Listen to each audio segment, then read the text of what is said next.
Hi hello ನಮಸ್ಕಾರ ಸ್ನೇಹಿತರೆ. ಕೊನೆಗೂ ಕೂಡ ಇಲ್ಲಿ ಭೂಮಿಯ ಕಾಂಟ್ರಾಕ್ಟ್ ಮ್ಯಾರೇಜ್ ವಿಷಯ ದಿವ್ಯಾನಿಗೆ ಗೊತ್ತಾದ್ಮೇಲೆ ಏನಾಗ್ತದೆ, ಏನಾಯಿತು, ಏನು ಕಥೆ, ಇದು ಎಲ್ಲವನ್ನ ಕೂಡ ತಿಳ್ಕೋಬೇಕು ಅಂದರೆ ಈಗಲೇ ನಮ್ಮ ಈ ಚಾನಲ್ನ ಸಬ್ಸ್ಕ್ರೈಬ್ ಮಾಡಿ, ಹಾಗೆ ಒಂದು ವಿಡಿಯೋವನ್ನು ಪೂರ್ತಿಯಾಗಿ ನೋಡೋದನ್ನು ಯಾವುದೇ ಕಾರಣಕ್ಕೂ ಕೂಡ ಮರಿಬೇಡಿ.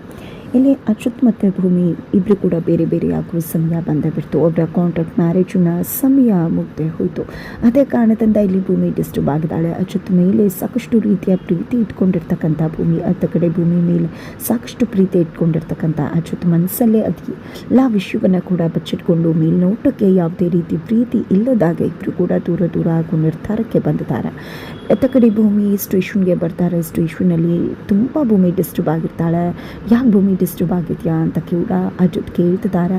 ಜೊತೆಗೆ ಕಾಂಟ್ರಾಕ್ಟ್ ಮ್ಯಾರೇಜಿನ ಸಮಯ ಮುಗಿತಾ ಬಂತು, ಆದರೆ ಇನ್ನೂ ಕೂಡ ನಾವು ಯಾವ ಉದ್ದೇಶಕ್ಕೆ ಆ ಒಂದು ಕಾಂಟ್ರಾಕ್ಟ್ ಮ್ಯಾರೇಜ್ ಆಗುವ ಉದ್ದೇಶನ ಇಡಿರ್ಲಿಲ್ವಲ್ಲ ಸಾಹೇಬ್ರೆ ಅಂತ ಹೇಳಿ ಭೂಮಿ ಹೇಳ್ತಾರೆ. ಹೌದು, ಕೆಲವೊಮ್ಮೆ ನಾವು ಏನು ಅನ್ಕೋತೀವೋ ಅದಾಗೋದಿಲ್ಲ. ಇದ್ರ ಒಳಗಡೆ ಅಂಜು ಮದುವೆ ಆಗಬೇಕಿತ್ತು, ಆದರೆ ಅಂಜು ಮತ್ತು ನಚ್ಚಿ ಮದುವೆ ರಾಮನವಮಿ ದಿನ ಆಗತ್ತಾ. ಜೊತೆಗೆ ನಿನ್ನ ಅಮ್ಮನ ನಾನು ಇಷ್ಟೊಳಗೆ ಬಿಡಿಸ್ಕೊಂಡು ಬರಬೇಕಿತ್ತು, ಆದರೆ ಕಾನೂನಿನ ವಿಷಯಗಳು ನಾವು ಅಂದ್ಕೊಂಡಿದ್ದ ಸಮಯಕ್ಕೆ ಮುಗಿಯೋದಲ್ಲ. ಆದರೆ ನೀನೇನು ಯೋಚನೆ ಮಾಡಬೇಡ ಭೂಮಿ, ಖಂಡಿತ ಕಾಂಟ್ರಾಕ್ಟ್ ಮುಗಿದ್ರೂ ಕೂಡ ನಿನ್ನ ಅಮ್ಮನ ಬಿಡಿಸ್ಕೊಂಡು ಹೊರಗಡೆ ಕರ್ಕೊಂಡು ಬರೋದು ನನ್ನ ಜವಾಬ್ದಾರಿ. ನಾನು ಕೊಟ್ಟ ಮಾತನ್ನು ಉಳಿಸ್ಕೋತೀನಿ ಅಂತ ಹೇಳಿ ಅಚ್ಯುತ್ ಹೇಳ್ತಾರೆ. ನಂತರ ನಾವು ಕಾಂಟ್ರಾಕ್ಟ್ ಆಗಬೇಕಾದ್ರೆ ಒಂದು ವಿಷಯನ ಸೇರಿಸಿದ್ವಿ, ನೆನಪಿದೆಯಾ? ನಾವಿಬ್ಬರು ಕಾಂಟ್ರಾಕ್ಟ್ ಮ್ಯಾರೇಜನ್ನ ಮುರಿಬೇಕು ಅಂದರೆ ನಾವು ಕೋರ್ಟ್ಗೆ ಹೋಗಿ ಅದನ್ನು ಸಬ್ಮಿಟ್ ಮಾಡಬೇಕಾಗತ್ತೆ. ಅಲ್ಲಿವರೆಗೂ ಈ ಕಾಂಟ್ರಾಕ್ಟ್ ಮುಂದುವರಿಯುತ್ತೆ ಅಂತ ಅಚ್ಯುತ್ ಹೇಳಿದಾಗ, ಹಾಗಿದ್ರೆ ಈಗಲೇ ಸಬ್ಮಿಟ್ ಮಾಡಿಬಿಡಿ ಸಾಹೇಬ್ರೆ, ಇದಕ್ಕೆ ಇನ್ನಷ್ಟು ತಡ ಮಾಡೋದು ಬೇಡ. ಸುಳ್ಳಿನ ಮದುವೆಗೆ ಆಯಸ್ಸು ಎಷ್ಟು ದಿನ ಇರಬಹುದು, ಆ ಆಯಸ್ಸು ಈಗಲೇ ಮುಗ್ದು ಹೋಗ್ಬಿಡ್ಲಿ, ಮೊದಲು ಇದನ್ನು ಸಬ್ಮಿಟ್ ಮಾಡಿಬಿಡಿ ಅಂತ ಹೇಳಿ ಭೂಮಿಯ ಒಂದು ವಿಷಯವನ್ನು ತಿಳಿಸ್ಬಿಟ್ಟು ಅಲ್ಲಿಂದ ಹೊರಡ್ತಿರ್ತಾರೆ. ನನ್ನನ್ನು ಬಿಟ್ಟು ಹೋಗಬೇಡ ಭೂಮಿ ನೀನು ಅಂತ ಅಚ್ಯುತ್ ಮನಸ್ಸಿನ ಮಾತನ್ನು ಹೇಳಿದ ತಕ್ಷಣ ಭೂಮಿಗೆ ಅಚ್ಚುರಿ ಆಗತ್ತಾ. ಏನು ಹೇಳಿದ್ರಿ ಸಾಹೇಬ್ರೆ ಅಂತ ಹೇಳಿ ಕೇಳಿದಾಗ, ಅದು ನೀನು ಒಬ್ಬಳೇ ಹೋಗ್ತಿದ್ಯಾ ಅಲ್ವಾ, ಅದೇ ಕಾರಣಕ್ಕೆ ಹೋಗಬೇಡ, ನಾನು ಕೂಡ ಬರ್ತೇನೆ, ನಿನ್ನ ಮನೆಗೆ ಕರ್ಕೊಂಡು ಹೋಗ್ತೀನಿ ಅಂತ ಹೇಳಿದೆ ಅಂತ ಹೇಳಿ ಅಚ್ಯುತ್ ಅದನ್ನು ಹಾಗೇ ಮಗಚಿಬಿಡ್ತಾರೆ. ತದನಂತರ ಭೂಮಿ ಹೊರಗಡೆ ಬರ್ತಾಳೆ. ಭೂಮಿ ಬಂದಿದ್ದ ಸಾಹೇಬರು ನಿನ್ನ ಹತ್ರ ಏನು ಮಾತಾಡಿದ್ರು, ನಿನ್ನ ಮನಸ್ಸನ್ನು ಅರ್ಥ ಮಾಡ್ಕೊಂಡ್ರ, ಏನು ಹೇಳಿದ್ರು ಅಂತ ಹೇಳಿ ಲಕ್ಷ್ಮಕ್ಕ ಕೇಳ್ತಿದ್ದಾರೆ. ಅವ್ರು ನನ್ನನ್ನು ಈಗಲೇ ಈ ಒಂದು ಕಾಂಟ್ರಾಕ್ಟ್ ಮುಗಿಯೋದು ಬೇಡ ಅಂತ ಹೇಳಿದ್ರು, ಬಟ್ ನಾನೇ ಮುರಿಯೋಣ ಅಂತ ಹೇಳಿಬಿಟ್ಟೆ. ಲಕ್ಷ್ಮಕ್ಕ, ನಾನು ಇಲ್ಲಿಂದ ಹೋದ್ಮೇಲೆ TMTನ ನೀವೇ ಇಟ್ಕೊಳ್ಳಿ, ಯಾಕಂದರೆ ನನಗೆ ಇಲ್ಲಿಗೆ ಬರೋಕ್ಕಾಗೋದಿಲ್ಲ, ಆಮೇಲೆ ಜೊತೆಗೆ ನಾನು ಇಲ್ಲಿ ಇರೋದು ಕೂಡ ಇಲ್ಲ, ತುಂಬ ದೂರ ಹೋಗಿಬಿಡ್ತೀನಿ ಅಂತ ಭೂಮಿ ಹೇಳಿದಾಗ, ನೀನು ಎಲ್ಲಿ ಹೋಗ್ತೀಯ, ನಾನು ಕೂಡ ಅಲ್ಲೇ ಬರ್ತೀನಿ ಭೂಮಿ ಅಂತ ಹೇಳಿ ಲಕ್ಷ್ಮಕ್ಕ ಹೇಳ್ತಾರೆ. ನಂತರ ಸದ್ಯನ ಬಂದಿದೆ, ಏನಾಯಿತು ಅಚ್ಯುತ, ನಾವು ಅಂದ್ಕೊಂಡಾಗ ಎಲ್ಲ ಸರಿ ಹೋಯ್ತಾ, ಒಳ್ಳೆದಾಯ್ತಾ ಅಂದಾಗ, ಇಲ್ಲ ಸತ್ಯನ, ಯಾವುದು ಕೂಡ ನಾವು ಅಂದ್ಕೊಂಡಾಗ ಆಗಲಿಲ್ಲ, ಈ ಒಂದು ಫೈಲನ್ನು ಕೋರ್ಟ್ಗೆ ಸಬ್ಮಿಟ್ ಮಾಡಿಬಿಡಿ ಅಂತ ಹೇಳಿ ಕಾಂಟ್ರಾಕ್ಟ್ ಮ್ಯಾರೇಜಿನ ಫೈಲನ್ನು ಕೊಡ್ತಾರೆ ಅಚ್ಯುತ. ಸತ್ಯಣ್ಣಂಗೆ ತುಂಬ ಪಿಕ್ಚರ್ ಆಗುತ್ತೆ. ಮನೆಗೆ ಬರ್ತಾರೆ, ತಂಗಿ ಫೋಟೋ ಹಿಡಿದು ಮಾತಾಡ್ತಿದ್ದಾರೆ.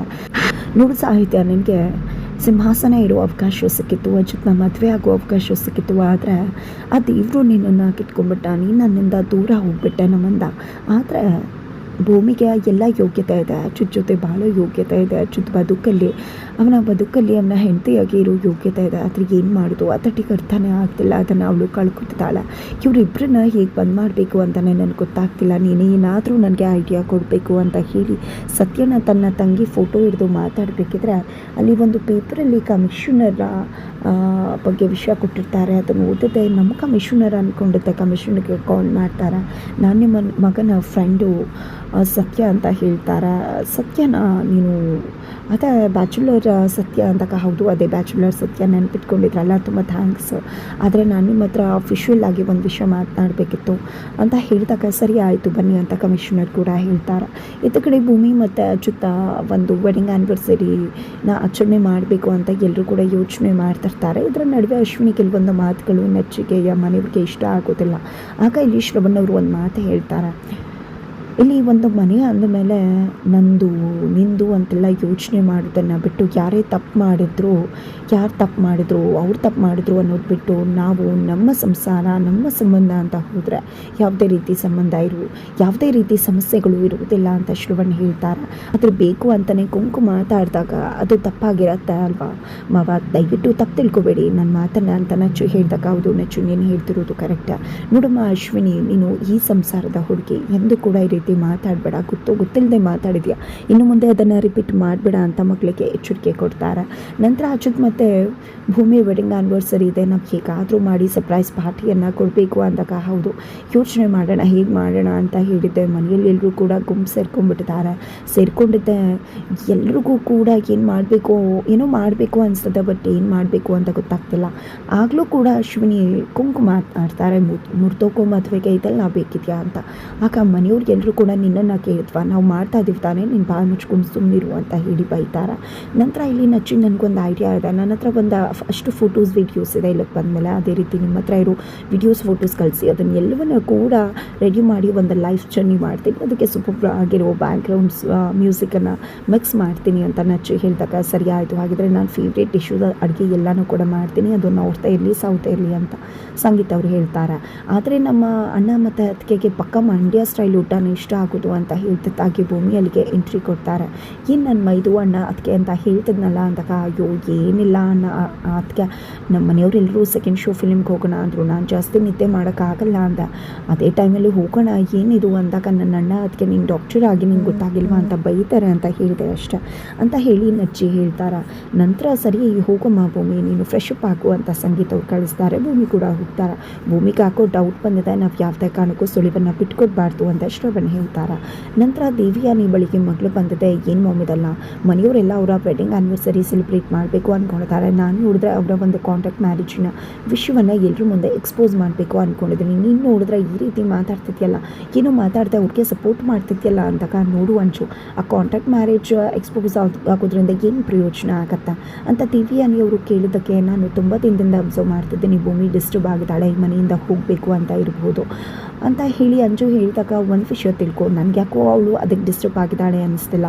ಈ ಒಂದು ಕಾಂಟ್ಯಾಕ್ಟ್ ಮ್ಯಾರೇಜಿನ ವಿಷಯ ಅವ್ರಿಗೆ ಇಷ್ಟ ಇಲ್ಲ ಅಂದಿದ್ರೆ ಆರಾಮಾಗಿ ಬಿಟ್ಟು ಹೋಗ್ತಾರೆ, ಅದನ್ನು ಬ್ರೇಕ್ ಮಾಡಿ, ಇಲ್ಲ ಅಂದರೆ ಅವರಿಬ್ರಿಗೂ ಇಷ್ಟಪಟ್ಟರೆ ಅದನ್ನು ಅರ್ಧ ಸಂಸಾರ ಮಾಡ್ತಾರೆ, ಎರಡೂ ಪಾಸಿಬಿಲಿಟೀಸ್ ಬಿಟ್ಟರೆ ಬೇರೆ ಏನೂ ಕೂಡ ಆಗೋದಿಲ್ವಲ್ಲ ಅಂತ ದೇವಿಯನ್ನು ಹೇಳಿದ್ದಕ್ಕೆ ನಿನಗೆ ಒಂದು ವಿಷಯ ಹೇಳ, ನೀನು ಭೂಮಿ ಹತ್ರ ಕೇಳಿದ್ರೆ ಅವಳು ನಿನ್ನ ಹತ್ರ ಎಲ್ಲ ವಿಷಯ ಪರ್ಸ್ನಲ್ ವಿಷಯ ಹೇಳ್ತಾಳೆ, ಯಾಕಂದರೆ ಅವಳು ನಿನ್ನ ತುಂಬ ನಂಬ್ತಾಳೆ. ಆಗೇನಾದರೂ ಕಾಂಟ್ಯಾಕ್ಟ್ ಮ್ಯಾರೇಜ್ ವಿಷಯ ನಿಜ ಆಗಿ ನೀನು ಅದನ್ನು ಎಕ್ಸ್ಪೋಸ್ ಮಾಡಿದ್ರೆ ಖಂಡಿತ ಕಳ್ಕೊಂಡಿರೋ ಕಂಟ್ರೋಲ್ನ ಮನೆ ಮೇಲೆ ನೀನು ಮತ್ತೆ ವಾಪಸ್ ತಗೋಬಹುದು ಅಂತ ಅಂಜು ಹೇಳ್ಕೊಟ್ಟಾಗ ದೇವಿಯಾನಿಗೂ ಅದು ಸರಿ ಅನಿಸುತ್ತೆ. ಹಾಗಾಗಿ ಭೂಮಿ ರೂಮಿಗೆ ಬರ್ತಾರೆ. ಯಾಕಮ್ಮ ಭೂಮಿ ಇಷ್ಟು ಡಿಸ್ಟರ್ಬ್ ಆಗಿದೆಯಾ, ಏನಾಯಿತು ಅಂದಾಗ ಹಾಗೆ ಏನಿಲ್ಲ ಅಮ್ಮ ಅಂತ ಹೇಳ್ತಾರೆ. ಇಲ್ಲ ನೀನೇನೋ ಮುಚ್ಚಿರ್ತಿದ್ಯಾ, ನನಗೆ ಯಾಕೋ ಅನ್ನಿಸ್ತದೆ ಅಂಜು ಹೇಳಿದಾಗ ನಿಜವಾಗ್ಲೂ ನಿಂದು ಕಾಂಟ್ಯಾಕ್ಟ್ ಮ್ಯಾರೇಜ್ ನಿಜ ಹೇಳಬೇಕು ಅಂದರೆ ಹೇಳಿಬಿಡಮ್ಮ, ಮನಸ್ಸಿನ ಮಾತು ಹಗುರವಾಗ್ಬಿಡತ್ತೆ, ಮನಸ್ಸು ಹಗುರವಾಗ್ಬಿಡುತ್ತೆ ಅಂತ ಹೇಳ್ತಾರೆ. ಹೌದಮ್ಮ ಖಂಡಿತ ಅಂಜು ಹೇಳಿದ್ದು ನಿಜ, ನಂದು ಮತ್ತು ಅಜಿತ್ ಸಾಹೇಬ್ರದ್ದು ಕಾಂಟ್ಯಾಕ್ಟ್ ಮ್ಯಾರೇಜ್ ಅಂತ ವಿಷಯವನ್ನು ಹೇಳಿಬಿಡ್ತಾರೆ ಇಲ್ಲಿ ಭೂಮಿ. ಇದರಿಂದಾಗಿ ದೇವಿಯಾನಿ ಶಾಕ್ ಆಗ್ತಿದ್ದಾರೆ. ಹಾಗಿದ್ರೆ ಮುಂದೆ ಏನಾಗುತ್ತೆ ಅನ್ನೋದನ್ನು ತಿಳ್ಕೋಬೇಕು ಅಂದರೆ ಮುಂದಿನ ವೀಡಿಯೋಗೆ ವೇಟ್ ಮಾಡೋದನ್ನು ಮರಿಬೇಡಿ.